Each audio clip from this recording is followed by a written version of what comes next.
Students फिर सिर्फ 2 minute लिए वेट करो, there is technical problem, I am trying to solve it, kindly wait just a minute. हाँ जी हुण दसो जी, मैनू लगता है कि हुण शुरू हो गया, तुहानू स्क्रीन दिखाई दे रही होनी है। आपां कर रहे सीगे rules regarding accounts, rules regarding accounts. मैं उम्मीद करदा कि तुहानू हुण बिल्कुल सही समझ लग रहा होना है। काइंडली एक बारी मैनू मैसेज करके दस दिओ कि तुहानू सही स्क्रीन दिखाई दे रही है या नहीं, जल्दी जल्दी दस दिओ जी। अजे भी प्रॉब्लम आ रही है तो मैं सैटिंग दोबारा कर देना। Okay now it's okay, okay okay एक बारी ओके भेज दिओ। राइट ਤਾਂ ਜੀ रूल्स रिगार्डिंग अकाउंट्स ਤਾਂ ਆਪਾਂ ਪਹਿਲਾਂ ਆਪਣੇ ਕੋਲ ਸੀਗਾ ਪਰਸਨਲ ਅਕਾਊਂਟ, ਤੇ ਪਰਸਨਲ ਅਕਾਊਂਟ ਦਾ ਅਸੀਂ ਰੂਲ ਕੀਤਾ ਸੀ ਦਾ ਰਿਸੀਵਰ ਡੈਬਿਟ, ਦਾ ਗਿਵਰ ਕ੍ਰੈਡਿਟ, ਭੁੱਲਣਾ ਨਹੀਂ, ਗਿਵਰ ਕ੍ਰੈਡਿਟ। ਸੈਕਿੰਡ ਕੀਤਾ ਸੀ ਅਸੀਂ ਰੀਅਲ ਅਕਾਊਂਟ ਦਾ ਰੂਲ, ਉਹ ਰੂਲ ਕੀ ਹੈ, what comes in debit and what goes out credit। ਤੀਜੇ ਨੰਬਰ ਤੇ ਅਸੀਂ ਰੂਲ ਕੀਤਾ ਸੀ ਨੋਮੀਨਲ ਅਕਾਊਂਟ ਦਾ ਰੂਲ ਹੈ all expenses and losses debit, all incomes and gains credit। बेटा जी स्क्रीन तुहानू सही दिखाई दे रही है, जल्दी जल्दी इसनू अगे शेयर कर दिओ, आपदी फेसबुक ते शेयर कर दिओ ताकि मैक्सिमम बच्चों को इसका फायदा हो सके। आओ असी डैबिट क्रेडिट बारे सीखण की कोशिश करिए। सब तो पहला suppose bought machinery for ₹50,000। Second bought land for ₹40,000। third one is rent paid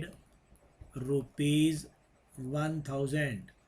next one cash paid to Harish ₹2,000।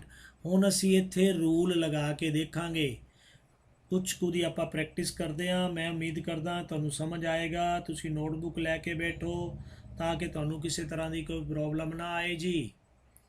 इस तो बाद goods purchased for ₹2,000। Next goods sold for ₹1,000। ਹੁਣ ਅਸੀਂ ਡੀਅਰ ਸਟੂਡੈਂਟਸ ਰੂਲ ਲਗਾ ਕੇ ਦੇਖਦੇ ਹਾਂ।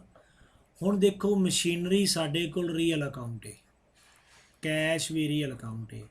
ਹੁਣ ਰੀਅਲ ਦਾ रूल लगाते हैं वट कम्स इन डेबिट, जो संपत्ति व्यवसाय में आए उसे डेबिट, जो संपत्ति व्यवसाय में से जाए उसे क्रेडिट। ਹੁਣ ਅਸੀਂ ਮਸ਼ੀਨਰੀ ਖਰੀਦੀ, ਮਸ਼ੀਨਰੀ ਬਿਜ਼ਨਸ ਵਿੱਚ ਆਈ, ਇਸ ਵਾਸਤੇ ਮਸ਼ੀਨਰੀ ਨੂੰ ਕੀ ਕਰਾਂਗੇ ਡੈਬਿਟ, ਉਹਦੇ ਬਦਲੇ ਕੈਸ਼ ਗਿਆ, ਕੈਸ਼ ਨੂੰ ਕੀ ਕਰਾਂਗੇ क्रेडिट। नहीं समझ आ रही घबराने की लोड़ नहीं, आप जो बड़े दिन करना है धीरे धीरे समझ आ जाएगी। Bought land again real account, cash is again real account. हुण लैंड खरीदण नाल पहला असीं सोचना है कैश जा रहा है कि आ रहा है। प्यारे विद्यार्थियों लैंड खरीदण नाल कैश साडे बिजनेस विचों गया, जिहड़ी चीज़ बिजनेस चों चली जाए गोज़ आउट, चले जाना, उस नूं असीं क्रेडिट करते हैं। बिजनेस विच लैंड आई खरीदी, इस नूं असीं डेबिट करते हैं। Right clear. इस तो बाद रेंट साडे कोल नॉमिनल अकाउंट है, कैश साडे कोल रियल अकाउंट है। जदों असीं रेंट पेड करांगे तो रेंट एक खर्चा है, एक्सपेंस है, तो एक्सपेंस नूं रूल मुताबिक की करना हुंदा है डेबिट। कैश गया क्रेडिट।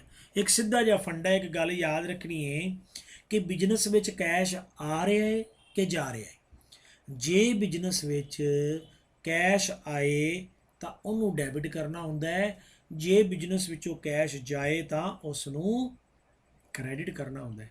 जिथे आ जे cash paid, rent paid, salary paid, goods purchase, land purchase, machinery purchase, it means इन्हां सारे केस दे विच कैश बिजनेस विचों जा रहा हुंदा है। ਜਦੋਂ ਕੈਸ਼ ਬਿਜ਼ਨਸ ਵਿੱਚੋਂ ਜਾ ਰਿਹਾ ਹੋਏ ਤਾਂ ਮਾਈ ਡੀਅਰ ਸਟੂਡੈਂਟਸ ਉਸ ਨੂੰ ਆਲਵੇਜ਼ ਕ੍ਰੈਡਿਟ ਕਰਨਾ ਹੈ। ਇੱਕ ਗੱਲ ਹੋਰ ਪੱਲੇ ਬੰਨ੍ਹ ਲਓ, ਜਦੋਂ ਅਸੀਂ ਕੈਸ਼ ਨੂੰ ਕ੍ਰੈਡਿਟ ਨਿਕਾਲ ਲਿਆ ਤਾਂ ਦੂਜੀ ਚੀਜ਼ ਆਟੋਮੈਟਿਕਲੀ ਡੈਬਿਟ ਹੀ ਹੋਣੀ ਹੈ, ਚਾਹੇ ਉਹਦੇ 'ਤੇ ਰੂਲ ਲਗਾਓ ਚਾਹੇ ਉਹਦੇ 'ਤੇ ਰੂਲ ਨਾ ਲਗਾਓ। ਫਿਰ ਇੱਕ ਹੋਰ, ਜੇ ਤੁਸੀਂ ਇੱਕ ਚੀਜ਼ ਡੈਬਿਟ ਨਿਕਾਲ ਲਈ ਦੂਜੀ ਆਟੋਮੈਟਿਕਲੀ ਕ੍ਰੈਡਿਟ ਹੀ ਹੋਣੀ ਹੈ। ਦੋ ਚੀਜ਼ਾਂ ਡੈਬਿਟ ਕਦੇ ਨਹੀਂ ਹੁੰਦੀਆਂ, ਨਾ ਹੀ ਦੋ ਚੀਜ਼ਾਂ ਕ੍ਰੈਡਿਟ ਹੁੰਦੀਆਂ, ਤੇ ਤਿੰਨ ਚੀਜ਼ਾਂ ਹੋਣ ਦਾ ਸਵਾਲ ਹੀ ਨਹੀਂ ਪੈਦਾ ਹੁੰਦਾ। ਤਿੰਨ ਅਕਾਊਂਟ ਹੋ ਹੀ ਨਹੀਂ ਸਕਦੇ, ਹਮੇਸ਼ਾ ਦੋ ਅਕਾਊਂਟ ਹੀ ਹੋਣਗੇ। ਇੱਕ ਅਕਾਊਂਟ ਡੈਬਿਟ ਹੋਏਗਾ ਤੇ ਦੂਜਾ ਅਕਾਊਂਟ ਕ੍ਰੈਡਿਟ ਹੋਏਗਾ। ਆਓ ਚੌਥੇ ਵਿੱਚ ਸਮਝਦੇ ਹਾਂ। ਹੁਣ ਕੈਸ਼ ਪੇਡ ਕੀਤਾ, ਕੈਸ਼ ਬਿਜ਼ਨਸ ਵਿੱਚੋਂ ਗਿਆ ਤੇ ਪੱਕੀ ਗੱਲ ਹੈ ਕ੍ਰੈਡਿਟ ਹੋਣਾ ਹੀ ਹੋਣਾ ਹੈ। ਦੂਜਾ ਚਾਹੇ ਰੂਲ ਲਗਾਓ ਚਾਹੇ ਨਾ ਲਗਾਓ, ਹਰੀਸ਼ ਨੇ ਡੈਬਿਟ ਹੋਣਾ ਹੀ ਹੋਣਾ ਹੈ। ਹੁਣ ਹਰੀਸ਼ ਡੈਬਿਟ ਕਿਵੇਂ ਹੋਇਆ, ਆਪਾਂ ਰੂਲ ਲਗਾਉਂਦੇ ਹਾਂ। ਵੇਖੋ ਅਸੀਂ ਕੈਸ਼ ਦਿੱਤਾ ਕਿਹਨੂੰ, ਹਰੀਸ਼ ਨੂੰ। ਹਰੀਸ਼ ਕਿਹੜਾ ਅਕਾਊਂਟ ਹੈ, ਪਰਸਨਲ, ਤੇ ਹਰੀਸ਼ ਹੈਗਾ ਕੀ ਹੈ, ਰਿਸੀਵਰ, ਤੇ ਰਿਸੀਵਰ ਨੂੰ ਹਮੇਸ਼ਾ ਕੀ ਕਰੀਦਾ, ਡੈਬਿਟ। ਤੁਹਾਡੇ ਕੋਲ ਡੈਬਿਟ ਨਾ ਵੀ ਨਿਕਲੇ, ਤੁਸੀਂ ਇਹਨੂੰ ਕ੍ਰੈਡਿਟ ਨਿਕਾਲਿਆ, ਇਹ ਆਟੋਮੈਟਿਕਲੀ ਡੈਬਿਟ ਹੀ ਹੋਏਗਾ। ਅੱਗੇ ਆ ਗਿਆ ਗੁੱਡਸ ਪਰਚੇਜ਼ਡ। ਗੁੱਡਸ ਪਰਚੇਜ਼ ਨੂੰ ਕੀ ਕਹਿੰਦੇ ਆ, ਪਰਚੇਜਿਸ ਅਕਾਊਂਟ। ਕੀ ਕਹਿੰਦੇ ਆ ਜੀ, ਪਰਚੇਜਿਸ ਅਕਾਊਂਟ। ਤੇ ਪਰਚੇਜਿਸ ਅਕਾਊਂਟ ਕਿਹੜਾ ਅਕਾਊਂਟ ਹੁੰਦਾ ਹੈ ਜੀ, ਰੀਅਲ ਅਕਾਊਂਟ। ਯਾਦ ਰੱਖਣਾ, ਪਰਚੇਜਿਸ ਅਕਾਊਂਟ ਕਿਹੜਾ ਅਕਾਊਂਟ ਹੈ, ਰੀਅਲ ਅਕਾਊਂਟ। ਤੇ ਇਧਰੋਂ ਗੁੱਡਸ ਖਰੀਦਣ ਨਾਲ ਕੈਸ਼ ਗਿਆ, ਕੈਸ਼ ਵੀ ਰੀਅਲ ਹੈ, ਕੈਸ਼ ਗਿਆ ਤਾਂ ਕੈਸ਼ ਨੂੰ ਕ੍ਰੈਡਿਟ ਕਰਾਂਗੇ। ਪਰਚੇਜਿਸ ਬਿਜ਼ਨਸ ਵਿੱਚ ਆਈਆਂ ਉਸ ਨੂੰ ਡੈਬਿਟ ਕਰਾਂਗੇ, ਰਾਈਟ। ਅੱਗੇ ਗੁੱਡਸ ਸੋਲਡ। ਗੁੱਡਸ ਸੋਲਡ ਨੂੰ ਕੀ ਲਿਖਦੇ ਆ, ਸੇਲਸ ਅਕਾਊਂਟ। ਗੁੱਡਸ ਸੇਲ ਕਰਨ ਨਾਲ ਬਿਜ਼ਨਸ ਵਿੱਚ ਕੀ ਆਇਆ, ਕੈਸ਼, ਰੀਅਲ ਅਕਾਊਂਟ। ਹੁਣ ਇੱਥੇ ਕੈਸ਼ ਆ ਰਿਹਾ ਹੈ, ਇਹਨੂੰ ਡੈਬਿਟ ਕਰਾਂਗੇ। ਗੁੱਡਸ ਜਾ ਰਹੀਆਂ ਨੇ, ਰੀਅਲ ਅਕਾਊਂਟ, ਇਸ ਨੂੰ ਕ੍ਰੈਡਿਟ ਕਰਾਂਗੇ। ਹੋ ਸਕਦਾ ਹੈ ਤੁਹਾਨੂੰ ਸਮਝਣ ਦੇ ਵਿੱਚ ਥੋੜ੍ਹੀ ਜਿਹੀ ਪ੍ਰੋਬਲਮ ਆ ਰਹੀ ਹੋਵੇ, ਪਰ ਉਸ ਤੋਂ ਪਹਿਲਾਂ ਜੇਕਰ ਤੁਸੀਂ ਅਕਾਊਂਟਸ ਦੇ ਰੂਲ ਯਾਦ ਕਰੋਗੇ ਤਾਂ ਬੇਟਾ ਜੀ ਤੁਹਾਨੂੰ ਤਾਂ ਸਮਝ ਆਏਗੀ। ਮੈਂ ਇਸ ਤੋਂ ਅੱਗੇ ਤੁਹਾਨੂੰ ਅੱਜ ਨਹੀਂ ਕਰਾਉਣਾ, ਜੇ ਮੈਂ ਇਸ ਤੋਂ ਅੱਗੇ ਕਰਾਵਾਂਗਾ ਤੁਸੀਂ ਕਨਫਿਊਜ਼ ਹੋਵੋਗੇ ਤੇ ਤੁਹਾਨੂੰ ਔਖਾ ਲੱਗੇਗਾ। ਤੁਸੀਂ ਇਹ ਵਾਲਾ ਲੈਕਚਰ ਸਿਰਫ ਅੱਜ ਜਿਵੇਂ ਮੈਂ ਖ਼ਤਮ ਕਰਦਾ ਇਹਨੂੰ ਦੁਬਾਰਾ ਫਿਰ ਸੁਣਨਾ ਹੈ। ਦੁਬਾਰਾ ਸੁਣਨ ਨਾਲ ਤੁਹਾਡਾ ਰਿਵਾਈਜ਼ ਹੋਏਗਾ। ਇੱਕ ਤੁਸੀਂ ਰੂਲ ਜ਼ਰੂਰ ਯਾਦ ਕਰ ਲਓ। ਰੂਲ ਕੀ ਨੇ ਪਰਸਨਲ ਅਕਾਊਂਟ ਦੇ, फटाफट पैरिड रीडिंग होनी चाहिए। The receiver debit, the giver credit. प्राप्त करने वाले को डेबिट, देने वाले को क्रेडिट। रियल अकाउंट का रूल की है, what comes in debit what goes out credit. जो संपत्ति व्यवसाय में आए उसे डेबिट, जो जाए उसे क्रेडिट। यानी कि कोई भी चीज़ खरीदिए, कोई जायदाद खरीदिए, जे वो व्यापार में आ रही है तो उसको डेबिट करना है, जे जा रही है तो उसको क्रेडिट करना है। नॉमिनल अकाउंट का की रूल है, जिन्ने खर्चे या लॉस ने सारे डेबिट, जिमें रेंट पे किया, सैलरी पे की, वेजिज पे की, कमीशन पे किया, ये सारे की ने खर्चे, इन्होंने की करना है डेबिट। जे रिसीव हो जाए, मान लो रेंट रिसीव हो गया, कमीशन रिसीव हो गया, तो ये साडी इनकम है, तो जे रिसीव हो रहा है तो इसनों की करना है, क्रेडिट। एक मेन फंडा याद रखना है। मेन फंडा की है कि कैश बिजनेस विचों जा रहा है या बिजनेस विच आ रहा है। जे कैश जा रहा होए तो हमेशा क्रेडिट, जे कैश आ रहा होए तो हमेशा डेबिट। तुसी इनू एक बारी अज दोबारा सुन लेना है, कल आप इनू कंटिन्यू करांगे, मैं आराम नाल तुहानू फिर समझावांगा। ये तुहाडा बेस है डेबिट क्रेडिट का।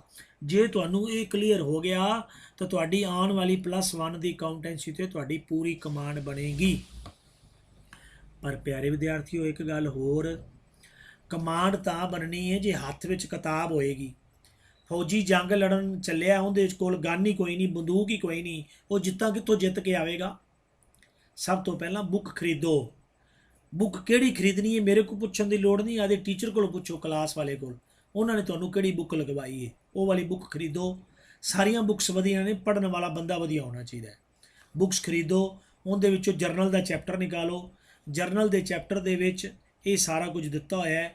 उनदे विचों तुसी परसनल, रीयल, नॉमिनल निकालने सीखो। उनदे विचों डेबिट क्रेडिट नूं निकालना सीखो। मेरे रोज़ अद्धा घंटा लगाउण नाल कल्याण नहीं होने वाला जो तक तुसी घरे नहीं पढ़ते। तो तुसी अज प्रोमिस करो कि तुसी सारे लोग अज घरे पढ़ोगे। मैं इस तो ज़्यादा नहीं कराना, जे ज़्यादा करावांगा फिर तुहानू समझ नहीं आनी। ਤੁਸੀਂ ਲੋਕਾਂ ਨੇ ਜਿੰਨਾ ਜਿੰਨਾ ਲੈਕਚਰ ਸੁਣਿਆ ਤੁਹਾਡੀ ਸਾਰਿਆਂ ਦਾ ਬਹੁਤ ਬਹੁਤ ਧੰਨਵਾਦ।